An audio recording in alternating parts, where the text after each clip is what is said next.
Hello guys! Assalamualaikum! Alam nyo ba na merong bagong update ngayon si Messenger? Ito yung kapag may nag-chat sa atin tapos nabasa natin and then hindi niya malalaman na nabasa na natin or nasina natin yung minessage niya sa atin.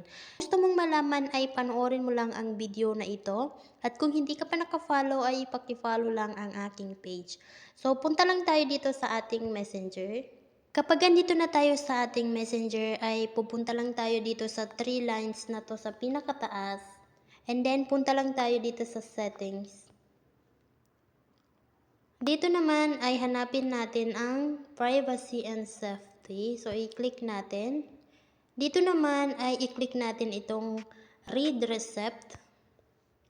So dito kay read receipts guys, kita nyo naman naka-on siya. So dapat naka-off ito para hindi malaman ng nag-chat sa atin na nasina natin yung kanyang minessage. Sa ito guys, sa bagong update ni Messenger. So dati meron ding paraan para hindi makita ng nag-chat sa atin na nasina natin yung kanyang message. Pero kailangan pa natin ilagay sa archive yung message nung nag-chat sa atin.